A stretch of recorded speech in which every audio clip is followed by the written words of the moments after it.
So this question actually highlights something that I think a lot of people don't think about, and that is the difference between companies like Sony and PlayStation and Valve.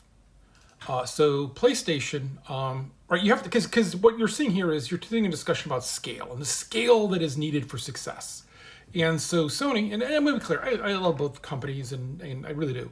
They're really smart thinking, and they're right in their way of thinking, but they're different kind of companies, right? And so for Sony, like you want to release where you have the most scale, because remember they made the Move controllers. Remember those? They sold 15 million units of those, and they stopped making them because that wasn't enough units sold. And that's a dead end. We've never seen anything else out of them. We saw VR out of them. And I think a lot of people worry that the VR is going to come to an end, but they didn't understand that they had to make that investment. But now we're seeing maybe they're done. I don't know. We'll see. We'll see. Maybe they're expanding the PC. So hopefully they're learning something here, because we talked with them a lot. Like I said, I really like them. But look at Valve, and they released a controller, a Steam controller, and that's a way to play PC games on a controller if you want to sit on your TV, because you're seeing, this trend maybe. People, I think, don't use TVs anymore. But okay, whatever, right? Then the Steam machines. And remember, when they first came out with the Steam machines, they actually paid developers to port their game to Linux. And they kind of looked and they flopped, right? Those both flopped. I know you like your Steam controllers here, but trust me. When they did Steam Link, like none of these were successful, right? God, I think they gave the Steam Link away for free to everybody for a while. And they made the Index, and they helped with the Vive, right? Okay, not a home run yet, right? And so with all of these, though, they're learning. They're keeping the same people, it's the same hardware people, and the same hardware people have the same idea. It's not that this market's dead and we shouldn't invest in this. It's, hey, we misguessed what the consumer wants. Let's listen to them.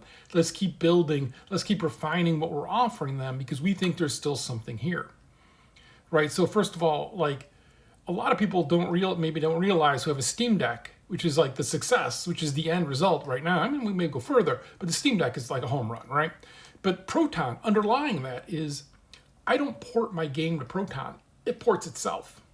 Literally, nobody is doing hand ports to get their game to work on Steam Deck. You're fixing some edge cases. You're fixing some usability on small screen, but you are not rebuilding your game entirely differently for Steam Deck. Valve does that. In the background, when you submit your build, they just do it and it magically works.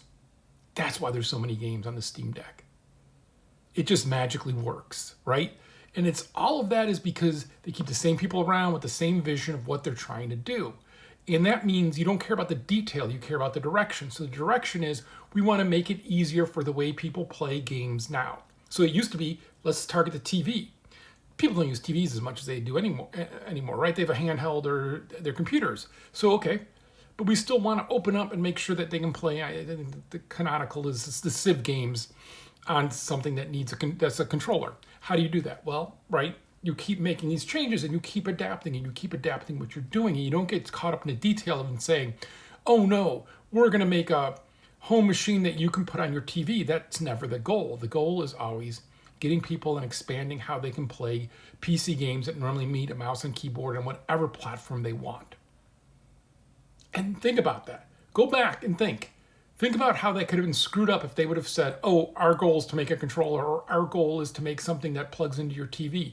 They would be screwed. They would shut those lines down. But if their goal is, how do we increase this availability of mouse and keyboard games to other platforms, then you're not, right? And you're always instead expanding out and you're looking out, and then eventually you hit the Steam Deck and you hit a home run.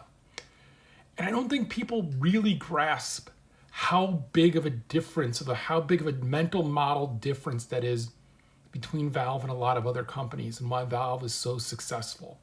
It really is that.